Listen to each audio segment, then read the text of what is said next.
Westfalia, para ingresar en esta etapa de la globalización de la mano de la cultura y el interés de los argentinos y el sur global. Una emisión del Grupo de Comunicación y Política Exterior del Consejo Argentino para las Relaciones Internacionales, CARI, el primer think tank de la política exterior.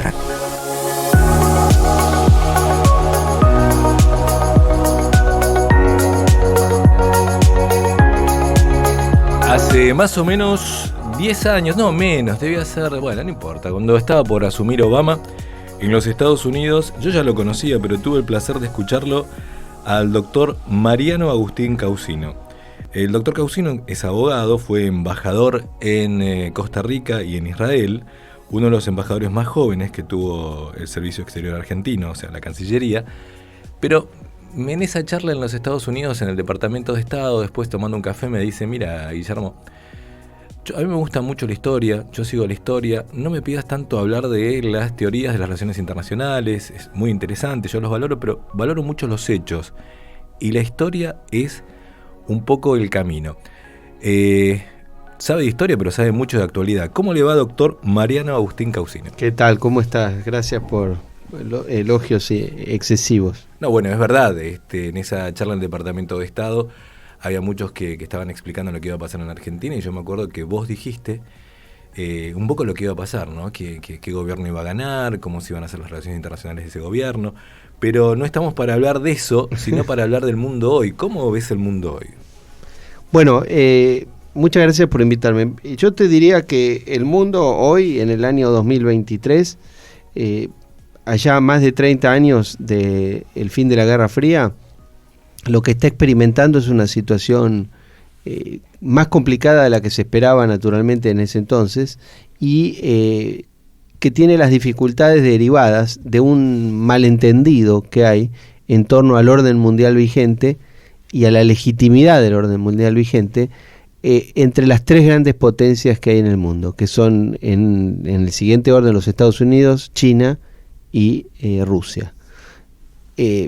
Dado que la Unión Europea, si bien sería el cuarto actor más importante, o el tercero si se quiere, pero con el hecho de que al no ser un Estado nacional, en rigor como actor político global, no le puedo dar esa entidad que sí le puedo dar a los otros tres, como capacidad unificada de decisión política. Pero, ¿qué es lo que te quiero decir? En el mundo que surge después del fin de la Guerra Fría, ese nuevo orden mundial, aparece Estados Unidos como la única superpotencia remanente del sistema. Eso después de la caída del muro. Después de la caída del muro y de la caída de la Unión Soviética. Ahí se produce una disrupción histórica de enorme envergadura que genera un nuevo orden mundial. Ahora, la particularidad es que en el siglo XX rigieron tres ordenamientos globales, porque surgió el orden global anterior a la Segunda Guerra Mundial, el posterior a la Segunda Guerra Mundial y el posterior al fin de la Guerra Fría. Ahora, este orden global surgido en 1991, 1989, 1991, se está agotando, porque en realidad el cambio profundo que ha habido en estos últimos 30 años, ya desde antes, desde la modernización de la economía china, ha hecho que el mundo hoy no es el mismo que el de 1991. Bueno, el 11 de septiembre de 2001... A su vez, el 11 de septiembre del 2001, la crisis financiera internacional, precisamente del 2008, han generado esta situación. Ahora, ¿cuál es el problema? ¿Cuál es la dificultad que hay en el mundo actual? Que todos los problemas globales, por ejemplo, la lucha contra el terrorismo, la lucha contra la prevención de la ciberseguridad, los problemas ambientales, los problemas de pandemias, las guerras comerciales, todos esos problemas y otros, todos esos problemas globales que requieren una atención global, no se pueden resolver, no se pueden atacar, no se pueden ni siquiera administrar adecuadamente por el hecho de que hay una comunicación muy deteriorada entre los Estados Unidos y China y una prácticamente incomunicación entre los Estados Unidos y Rusia, con el agravante de que Rusia y China se han unido en una alianza de intereses que es contraria a los intereses de Occidente. Y eso genera el problema que hay hoy. En el medio está la guerra de Ucrania, y en el medio hay una eventual escalada que podría suponer una amenaza a la paz y a la seguridad internacional, porque estamos hablando de un país, uno de los países involucrados es poseedor del arsenal nuclear más grande del mundo. Esas son las dificultades que tiene el mundo hoy. Amén de otras realidades que son enormemente positivas, ¿no? Porque ha surgido una comunidad digital, ha surgido un avance tecnológico que no tiene freno y que ha mejorado enormemente la calidad de vida de las personas en el mundo, en promedio al menos. Así que yo diría que esas son las dos situaciones que estamos viendo. ¿Cómo ves la posibilidad que Rusia le pase un poco el régimen de Putin después de cuántos años está? Desde el 2000. Sí, 24 años. 24 años. Franco se fue del gobierno, por eso lo llamó Dios, digamos. Stroessner lo sacó un golpe de estado, digamos, bueno, que tuvo que ver la Argentina, dicen en ese caso, en la época de Alfonsín. Ya en otros micrófonos que estábamos en Radio Nacional, en un momento que, en tu gran libro sobre Putin, en un momento nos dijiste, en ese momento los que te estábamos entrevistando, bueno, está bien, sí, Putin no es democrático. Está claro, ya está, es un autócrata. Autócrata lo estoy agregando yo, eso no me acuerdo si lo dijiste. No, pero es evidente, sí. ¿Cómo ves esto? ¿Va a durar? Obvio, es tan difícil saberlo, pero... Bueno, el régimen de Putin es probable que se extinga con el ejercicio del poder por parte de su persona, ¿no? Que podrá extenderse un tiempo más, ahora no va a vivir eternamente. Putin es un hombre que, tiene 70 años. Este año... Putin es del 52, si no me equivoco. O sea, este año va a cumplir 71 años.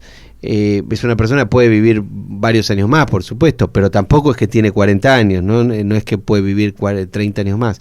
Lo que sí ustedes me podrían decir, qué tipo de sucesión puede haber, qué sucesión política puede haber en Rusia, es muy difícil de suponer.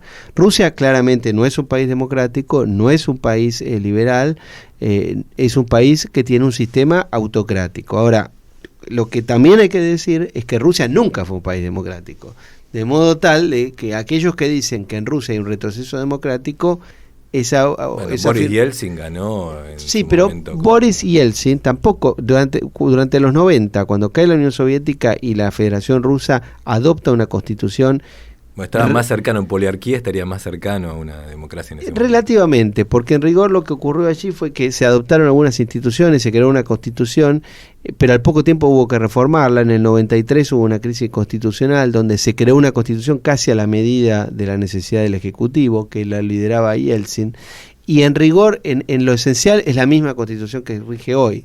Lo que sucede es que Yeltsin era una figura que generó finalmente un liderazgo muy débil por su propia debilidad personal, porque requería una asistencia permanente de financiamiento externo. Fue sostenido enormemente por la administración Clinton. De hecho, su reelección en 1996 fue casi milagrosa, fue una operación hecha, es así que fue una intervención exterior, probablemente para bien, pero fue una intervención total de la Casa Blanca para salvar el gobierno de Yeltsin, porque en la elección inmediata anterior, en la parlamentaria del 95, habían ganado los comunistas. Había la posibilidad de un retorno del comunismo.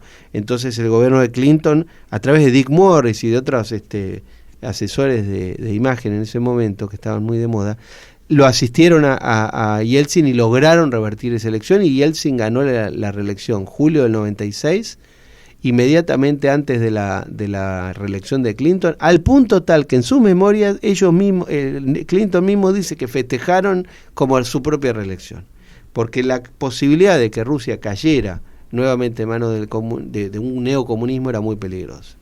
¿Qué diferencias ves en los libros que escribiste entre el estilo de Putin hoy, bueno, ya es una situación difícil, ¿no?, y el tradicional autoritarismo comunista de la Unión Soviética? Bueno, ¿qué pasa? Rusia, en realidad, es un país que tiene instituciones muy débiles, porque es un país con una... la ley o el ordenamiento jurídico no es la base del sistema, como puede ser en un país anglosajón. Por eso los países, a veces de Europa del Este, tienen parecidos con los países nuestros, con los países latinoamericanos. Aunque parezca mentira, los países de Europa del Este y América Latina son las dos periferias de Occidente, son lugares donde hay notas comunes, hay caudillismo, hay debilidad institucional, y muchas veces los gobiernos se suceden en una especie de sucesión ilimitada de que va de la anarquía a la tiranía, porque esos países, al no tener instituciones sólidas, caen en la anarquía, y para resolver la anarquía, la manera más eficaz de resolver una anarquía es con una tiranía. Pero cuando la tiranía esa cae por una razón o por otra, suele ser sucedido o por otra tiranía o por una situación anárquica, no por el florecimiento de una democracia liberal como a todos nos gustaría. Eso ocurre, y ha ocurrido lamentablemente muchas veces en Latinoamérica, y ha ocurrido muchas veces en Europa del Este. Los países de Europa del Este que se han modernizado enormemente ahora, que andan relativamente muy bien, porque es porque están bajo el paraguas de protección de la OTAN y bajo el paraguas económico, ordenamiento económico de la Unión Europea. Me refiero a Polonia, o me refiero a Hungría, o incluso a países más pequeños como Bulgaria y demás. Ahora, vos me preguntás, ¿cuál es la nota constante? La política exterior rusa prácticamente es la misma durante el Imperio zarista, durante la Unión Soviética y hoy, porque tiene que ver no con una ideología, sino con el interés nacional de ese país, que está sustentado en una enorme planicie interminable, pero sin fronteras naturales decisivas, y eso es lo que ha llevado a los rusos a una expansión permanente de su territorio en búsqueda de seguridad. Porque así como nosotros vemos a Rusia como un país invasor, Rusia entiende que Occidente los ha invadido permanentemente, que los invadieron los polacos, los lituanos, Napoleón, la Alemania nazi, y ahora la expansión de la OTAN. Ellos ven a Occidente como una fuente de admiración y de rechazo, de ejemplo a seguir y de imitar, y de rencor y de resentimiento. Las dos cosas están presentes de Rusia. Te voy a hacer dos preguntas más sobre el tema Rusia, porque tenemos que aprovechar toda la otra favor. Capacidad que tenés de historiador. Sí, vos no te gusta que te diga historiador y tenés razón. Soy historiador amateur. Exacto, de alguien que valora mucho la historia como herramienta para entender el presente y el futuro. Dos cosas. Una es Suecia. Suecia se está anunciando ya Erdogan parece que cambió de opinión, seducido por los Estados Unidos, se dice, y ahora sí Suecia va a ingresar también a la OTAN, como lo ha hecho Finlandia, con lo cual queda acercado totalmente Putin. No creo que ello haya sido su idea cuando invadió Ucrania, ¿no? ¿Cómo ves esa sensación? ¿Cómo puede repercutir dentro de la frontera? Bueno, esto estaría demostrando la idea de que la invasión rusa a Ucrania, decretada el 24 de febrero del 2022, no solamente fue una violación a la Carta de las Naciones Unidas y un hecho inaceptable para quien entiende que el mundo debe estar ordenado en base a reglas, pero además puede ser tal vez algo peor que eso, que es a los efectos de Rusia probablemente un error histórico. Es probable que haya sido un error, porque si ustedes piensan, la invasión lo que buscó, ellos no hablan de invasión, por supuesto, no reconocen haber invadido el país, lo que sostienen es que hicieron una operación militar especial, pero detrás del eufemismo de si fue una cosa u otra, objetivamente hubo una violación de la soberanía ucraniana. Pero el objetivo era impedir que la OTAN avanzara y la posibilidad de que Ucrania cayera en manos de la OTAN. Ahora, al mismo tiempo se logró un retroceso en el hecho de que Finlandia, un país que tenía un estatus internacional a tal punto que existe un término que es la finlandización, la idea de que es un país de la esfera occidental pero que conserva una muy buena relación con Rusia a los efectos de no alterar o de no provocar sus intereses, una vulneración de sus intereses de seguridad. El hecho de que esos dos países entren a la OTAN es un problema para Rusia, por supuesto. Ahora, al mismo tiempo Rusia avanzó, invadió y no anexó, pero sí logró, en algunos casos anexó y en otros logró consolidar estas regiones separatistas prorrusas en el sur y en el este de Ucrania. Y en ese sentido sí es un avance ruso. De modo tal que la guerra es difícil de medir, si la guerra la está ganando Rusia o la está ganando Ucrania o quién la está ganando, porque de acuerdo a cómo se interprete, uno podría decir hay un triunfo o hay una derrota. Lo que yo creo que en el plano histórico es probable que esta guerra tenga más costos que beneficios para Rusia, porque le ha implicado varias cosas muy negativas. Una muy negativa es que esta guerra determinó un quiebre en la relación ruso-alemana. Y en ese sentido han sido perjudicados los dos países. Han sido perjudicada Rusia y muy perjudicada Alemania. Por el contrario, intereses económicos y empresariales y de lobbies empresariales británicos y americanos, pero sobre todo británicos, han sido beneficiados por esto, sobre todo en el plano de la energía. lo que ha ocurrido, me parece que podría ser el corolario de esta situación, es que de estas 4 grupos que hablábamos antes, estas 4 unidades de poder, Estados Unidos, China, la Unión Europea y Rusia, han quedado más fortalecidos los 2 primeros, Estados Unidos y sobre todo China, porque Estados Unidos hoy tiene un control geopolítico mayor mejor dicho, la Unión Europea tiene una dependencia geopolítica mayor de Estados Unidos que la que tenía hace 2 años, y Rusia ha quedado geopolíticamente más dependiente de China que lo que estaba hace 2 años, por ese quiebre de la relación entre Rusia y la Unión Europea, que en realidad es un dato que debería propender la Unión Europea y Rusia, y que esta situación la quebró. Ahí hay un error del liderazgo ruso, indudablemente, probablemente inducido por algún sector occidental, es probable que lo hayan llevado a cometer esa situación, yo no lo puedo probar, pero es dable suponer que puede haberse generado eso, y un beneficiario enorme en China. Mariana, había un historiador inglés, creo que era marxista, que escribió La caída de los grandes poderes, desde 1700 hasta la Segunda Guerra Mundial. En un momento compara la producción de armamento, la producción industrial y el PBI, o el PIB como le dicen los académicos, de lo que era la Alemania nazi versus los aliados, y se ve en la producción de todo, industrial, todo, la diferencia que había año a año, y en esa proyección lo que da a entender es, bueno, era esperable que Alemania perdiera. Si uno compara, imagino, la Unión Europea y los Estados Unidos, los países de la OTAN, versus Rusia, e inclusive quizá China, pero China no está tan aliada en el sentido, si se quiere, de producción militar ahora con Rusia, que se sepa. Es inevitable que Rusia va a perder en largo plazo. No, Rusia es una potencia económicamente muy débil. Claro, tiene el PBI de Italia. Tiene un PBI de Italia aproximadamente, y tiene... Y ya la Unión Soviética cayó por eso que vos estás describiendo, que es el fenómeno del agobio imperial. Que se llama así,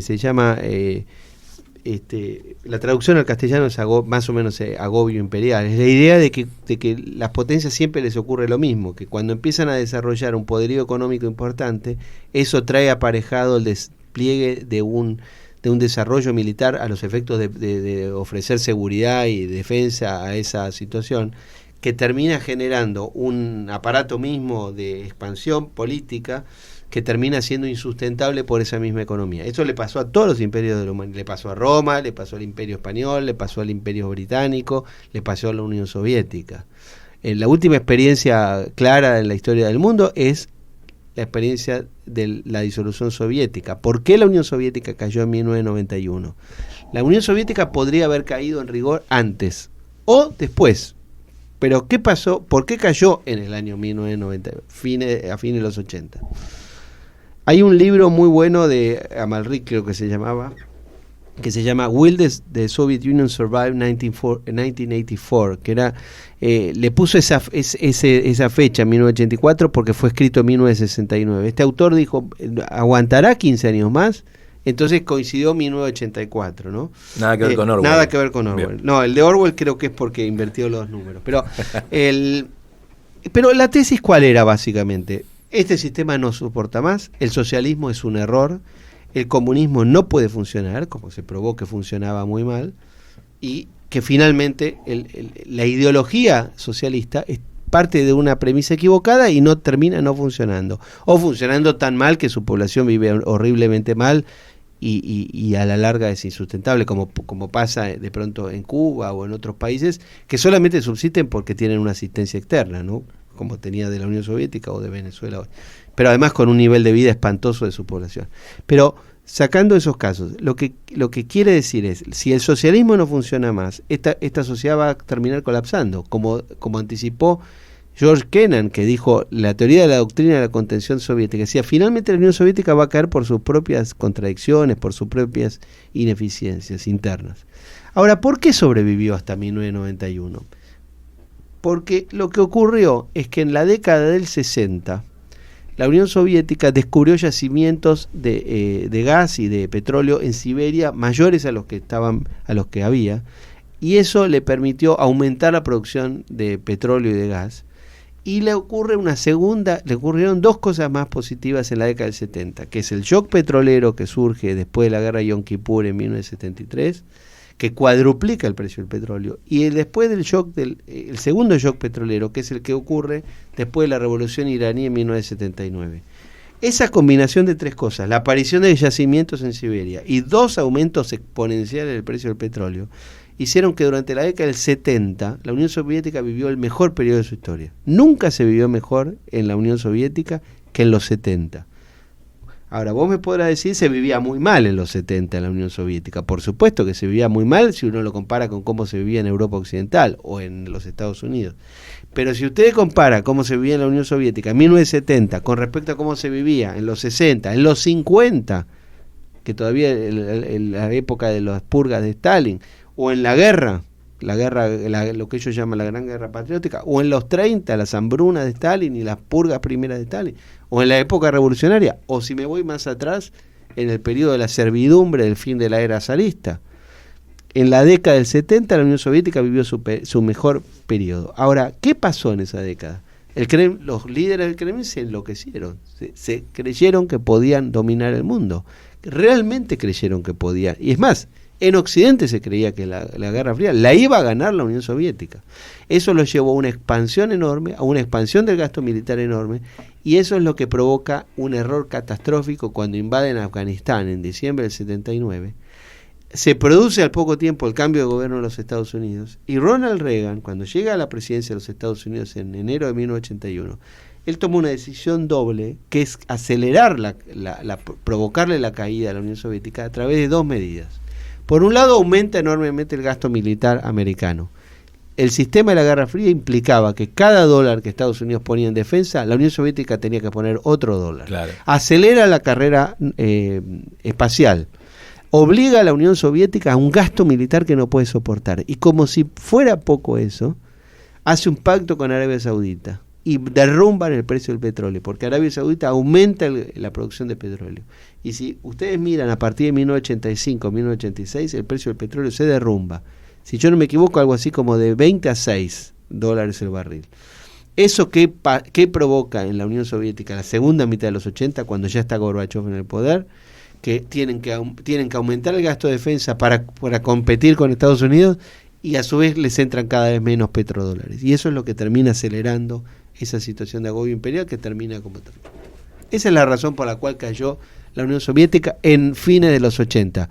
¿Podría haber caído 20 años antes? Sí. ¿Podría haber subsistido 20 años más? Sí, porque cuando Putin llega al poder, en 1999 el petróleo valía $19. Cuando Putin termina la década en el 2008, el petróleo llegó a $147. Y ahora está 80 más o menos. Y ahora está un poco menos, sí. Bueno, vieron para lo que sirve la historia, ¿no? Que Mariano, algo que nunca se dijo en los medios, cambiando el ángulo de la información. Sí. ¿Cómo están tus libros de historia? ¿Cuáles son los últimos?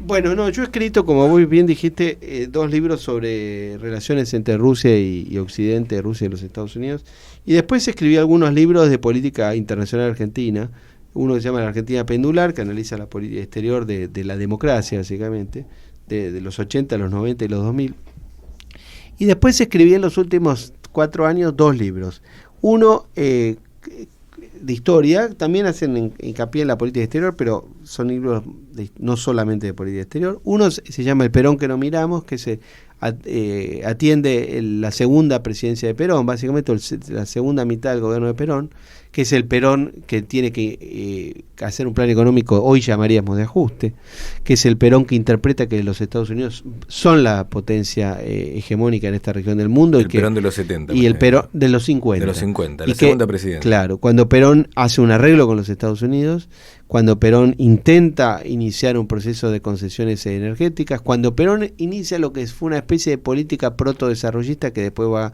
a retomar Frondizi. Y el segundo libro que escribo es sobre Arturo Frondizi, que se llama Frondizi, el estadista incomprendido, que es cómo Arturo Frondizi en menos de 4 años logra el autoabastecimiento petrolero, logra modernizar la economía argentina y logra una gran relación con los Estados Unidos. Ese es el segundo trabajo que hice. Y ahora estoy haciendo un libro sobre China, pero bueno, es un tema que largo, ¿no? Que me va a llevar una temporada. Y las fuentes deben ser difíciles con China, ¿no? Bueno, con China hay información muy abundante, por supuesto, con la dificultad siempre, también me pasó a mí cuando yo estudié tantos años sobre Rusia, que es que uno finalmente estudia mucho con fuentes occidentales y las fuentes chinas existen, pero son propaganda, ¿no? Porque finalmente son cosas que salen del régimen o de algún disidente que está fuera de China, pero es más complicado obtener. Una vez un corresponsal chino, en una charla más amigable, me llevó al barrio chino, me explicó, bueno, vimos que no era todo tan chino porque era taiwanés, pero bueno, culturalmente es barrio chino. Y me dijo, bueno, entonces le hice la pregunta que no te lo voy a extender a vos, pero para todos los rubros que has tocado en la historia. ¿Qué libro hay que leer para entender a China? No es una pregunta fácil. Entonces, me habló de Confucio. Yo pensé, claro, pobre, todo lo que diga, más allá de eso, siempre uno está, sobre todo, con algún temor de que lo que digas puede trascender. Entonces me dijo, vamos a la fuente, fácil es eso. ¿Vos cuál sería el libro para aprender? Yo imagino ya la respuesta, pero ¿cuál sería el primer libro para entender China? ¿Un estudiante de relaciones internacionales? ¿Alguien que no sé, algún lego, como yo? Bueno, es muy largo interpretarlo. Yo, sobre la cultura china, no podría responder, o mi respuesta sería muy insatisfactoria. Sobre China, sobre el rol de China sí. en el mundo y su posicionamiento internacional, que es lo que finalmente nosotros estudiamos, ¿no? La cultura china es otra cosa que yo no conozco, o conozco muy superficialmente, si se quiere. Hay libros muy buenos recientemente. Por ejemplo, hay un libro de Graham Allison que se llama Destinados a la Guerra, en signo de pregunta, ¿no? Destined for War, que el subtítulo dice: Estados Unidos y China podrán evitar la guerra, podrán evitar la trampa de Tucídides. Ese es un gran libro. El de Kissinger es un buen libro, por supuesto, en China. Y después hay muchos otros. No sabría decirte exactamente cuál, pero después hay libros que a mí me han servido. Por ejemplo, hay un libro muy interesante. Por supuesto, es una fuente hiper sectorializada, ¿no? Como se llama, no es imparcial. Pero hay un libro muy bueno que se llama La vida privada del Chairman Mao, que lo escribe el médico de Mao. Uh-huh. Bueno, ese libro es un testimonio muy interesante sobre conversaciones que él tuvo durante tiempo muy largos con Mao, que explica, por ejemplo, por qué Mao advierte a fines de los 60 lo mismo que advierten Nixon y Kissinger en Estados Unidos. Lo mismo, llegan a la misma conclusión por camino. ¿Cuál es esa? La idea de que el enemigo de China, el enemigo clave de China es la Unión Soviética. Y que por lo tanto, en la filosofía china, para contrarrestar el daño del enemigo cercano, hay que acercarse al enemigo lejano, que eran los Estados Unidos. Que es la misma interpretación a la que llegan Richard Nixon y Henry Kissinger. La idea de que la potencia en ascenso en la Guerra Fría es la Unión Soviética y no China, y que para contrarrestar o contrabalancear la influencia y el ascenso de la Unión Soviética, los Estados Unidos deben encontrar una fórmula de algún tipo de entendimiento con la República Popular China. Tanto Mao como Nixon llegan a la misma conclusión, y por eso se produce el viaje de Richard Nixon a China en febrero de 1972. Es muy divertido, comentario al margen, como Kissinger se enfermaba supuestamente cuando estaba en Europa. Sí. Una semana tenía resfriados y no salía, y en realidad estaba en... Sí, eso ocurre cuando Henry Kissinger en julio de 1971 hace el viaje secreto a Beijing. En realidad él inventó un malestar en Pakistán, porque cuando Nixon llega al gobierno y lo designa a Henry Kissinger asesor de seguridad nacional, ellos enseguida interpretan que tienen que intentar una apertura a China.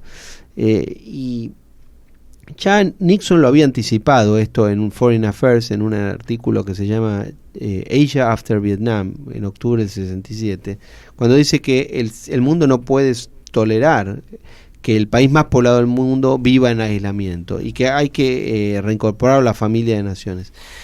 Cuando ellos llegan al gobierno, se encuentran con la situación de que tienen que intentar un acuerdo, no un acuerdo, pero una búsqueda de comunicación con China, con quien hace 25 años no había relaciones, pero no tienen cómo hacerlo, porque no hay forma de lograrlo por el hermetismo chino. E intentan 3 caminos. Se abre una posibilidad de una negociación a través de Polonia, del embajador chino en Polonia, pero no funciona. Y después intentan 2. Uno a través de Pakistán, que es el que finalmente funciona y el que termina siendo el canal efectivo. Y otro te voy a sorprender. Decime. El otro intento que hubo para armar una relación, una apertura a China, la hace el gobierno, la administración Nixon, con el gobierno rumano, de Nicolae Ceausescu. Porque Ceausescu era un hombre que tenía una relación tan mala con Moscú, contrariamente a lo que uno podría suponer, que tenía al mismo tiempo una relación importante con Mao. E intentan el camino rumano. Pero finalmente se utiliza el camino de Pakistán, y como vos bien decís, en julio del 71, Henry Kissinger, como asesor de seguridad nacional, viaja a Pakistán y dejan libre un fin de semana en el cual lo que comunican es que Kissinger estaba enfermo y que tenía que hacer reposo por un par de días, y que en ese periodo no se sabe nada, fin de semana no pasa absolutamente nada. El avión americano del secretario de Estado queda en Pakistán, y él viaja a Beijing en un avión no sé si del gobierno o de la línea aérea pakistaní, no me acuerdo ahora, pero en un avión que nadie sabía que iba a Kissinger. Ahí lo acompaña un funcionario del Departamento de Estado que se llama Windsor Lord. Él finalmente va a ser embajador en China en los años 80, Windsor Lord, y secretario de Estado adjunto para Asia en la administración Clinton. Pero Windsor Lord tiene un libro muy lindo que se llama Kissinger on Kissinger, que es un diálogo que él tiene con Kissinger, en el cual cuenta y relata en detalle toda esta situación, cómo él llega a Beijing. Incluso cuenta algo muy simpático, que cuando están viajando y les anuncian que están por ingresar al espacio aéreo chino desde Pakistán, él va a la cabina del avión con los pilotos pakistaníes y se queda en la cabina. Entonces cuando vuelve a donde estaba sentado Kissinger, le dice: yo soy el primer norteamericano que llegué a China en 25 años, porque es el primero porque iba en la cabina del avión, entonces es el primero que entra al espacio aéreo. Sí, lo cierto es que ese viaje muchas veces se ha preguntado mucha gente, ¿hoy se podría hacer ese viaje con los teléfonos? ¿Se podría lograr ese nivel de secretismo, no? Bueno, difícil de imaginar, si se logra no lo sabemos. No, pero en una democracia como Estados Unidos, en un gobierno hermético como el chino o el ruso, ahí podría ser, pero hoy se podría lograr semejante ese nivel de operación, en el cual se explicó la idea de que el secreto es parte a veces de la diplomacia. Bueno, vamos a decir, el círculo de la información, el circuito de la información ahora es mucho más rápido. Exacto. No ha cambiado en esencia, pero es muchísimo más rápido y las fuentes son más diversas. Quizás sería más difícil, no digo que imposible. Pero bueno, mira, nos queda acá Germán. Esto se está grabando, como ustedes saben, en Millennium, y Germán nos está avisando que nos queda poco tiempo. Germán es el gran operador que tenemos, así que vamos a hacer otro programa que hable de Frondizi. Pero antes que nos vayamos, pero déjame hacer esta pregunta. Dame, Germán, dame un poquito más.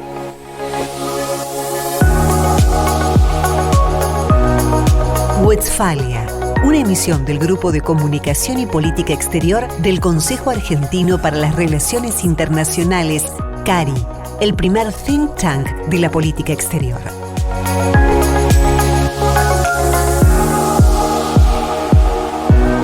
Gracias, don Germán Cipolla, pero denos un changüí. El changüí es el siguiente. Frondizi, yo tuve la suerte de tocarle el timbre antes que muriera frente al hospital alemán, y me atendió. Y me contó, cosa que después lo contó y vos lo debés saber mejor que yo, que el presidente Kennedy le había pedido que intercediera por Cuba. Por eso recibió al Che Guevara, se armó flor de lío acá adentro. cuando estaba en Punta del Este, vino a la casa, a la Quinta de Olivos, creo que ya era. ¿Pasó eso? ¿Qué sabes de eso? Que Frondizi te haya dicho eso a vos y a mucha gente, eso sí es cierto. Lo que yo, después de haber estudiado el tema bastante y de haber hablado con gente de la época, por ejemplo con Oscar Camilión, canciller que era vicecanciller, después fue canciller, pero tiempo después, pero que en ese momento era subsecretario de Relaciones Internacionales y había sido número 2 en Brasil, etcétera, pero era una persona cercana, muy importante en la política exterior de Frondizi. Mira, yo creo que Frondizi malinterpretó ¿sí? a Kennedy, sí. Yo creo que Frondizi cometió un error muy grave con Cuba. Si bien no es que, además tampoco es que importante que lo piense yo, sino que es lo que yo he interpretado, lo que me ha dicho, por ejemplo, Camilión, que pensaba eso. Frondizi comete un error con Cuba en el sentido de que paga un precio enorme internamente, no midiendo la relación de fuerzas que eso y que existía y que eso iba a provocar, a cambio de nada, porque no tuvo la política de recibir al Che Guevara, no tuvo ningún beneficio para Frondizi. La interpretación más posible es que Frondizi había tenido que hacer una serie de concesiones muy grandes durante su gobierno. Había tenido que nombrar al Sogaray, había tenido que nombrar ministros que provenían de una época política anterior incluso a su protagonismo, porque había tenido que nombrar ministros, por ejemplo, Diógenes Taboada, de otra generación, incluso Cárcano, que era el canciller ya en ese momento, que había sido ministro, para que vos tengas una idea, de Justo, o de Ortiz, no me acuerdo, pero de Justo, de Ortiz. Miguel Ángel Cárcano. Sí. Era un hombre muy grande, tenía 70 años, para esa época era un hombre muy, muy grande. Gran canciller, y una gran personalidad, pero de otra generación.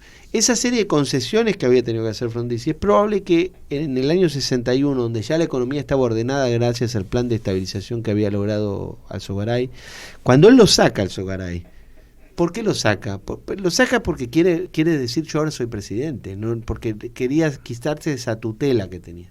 Y es probable que Frondizi haya aceptado recibir al Che Guevara diciendo la política exterior es un resorte del presidente y ahí el presidente es el jefe de Estado y es un ejercicio de una especie de soberanía y de nacionalismo, si se quiere, en sus orígenes irigoyenistas. Y probablemente filosóficamente tuviera razón Frondizi, porque la idea que él tenía de que expulsar a Cuba de la OEA iba a provocar que Cuba quedara totalmente dependiente de los soviéticos. Esa idea probablemente era correcta, filosóficamente hablando, y probablemente es lo que haya pasado después.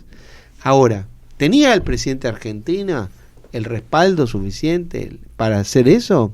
Evidentemente no. ¿Eso provocaba a las Fuerzas Armadas de una manera innecesaria? Evidentemente sí.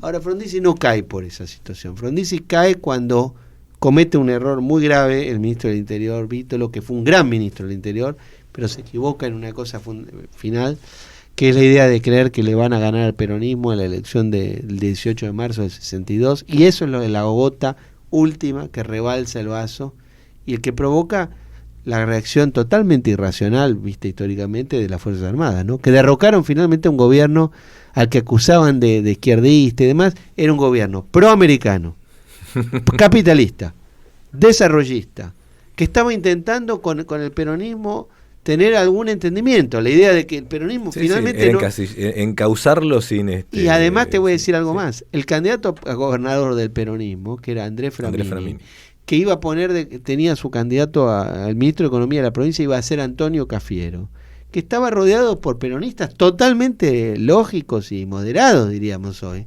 La verdad es que a la Argentina no le iba a hacer ningún daño que Framini fuera gobernador. Fue un error gigantesco, pero en ese momento la relación de fuerzas era esa. Y ahí hubo una equivocación de un gran presidente como fue Arturo Frondizi. Bueno, viene la musiquita, ya nos vamos, así es, vamos a tener que seguir hablando de Frondizi, pero bueno, Kennedy se fue enseguida, lo fueron, así que nunca vamos a poder saberlo. No, bueno, de otro día hablamos de Kennedy, un presidente totalmente sobrevalorado, ¿no? Vamos a traerte otra vez, Mariana Causino. Gracias otra vez, Germán Chipola. Le mandamos un saludo a Agustín Ulanowski, que vaya a saber en qué playa del Caribe está descansando. Nos vemos en una semana. Chao.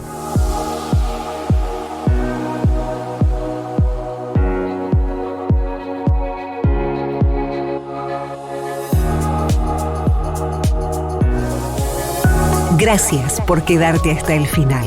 Los esperamos en las diversas plataformas de podcast y en las redes del Consejo Argentino para las Relaciones Internacionales. Las podés encontrar en www.cari.org.ar. Este podcast es un producto del Grupo de Comunicación y Política Exterior del Consejo Argentino para las Relaciones Internacionales.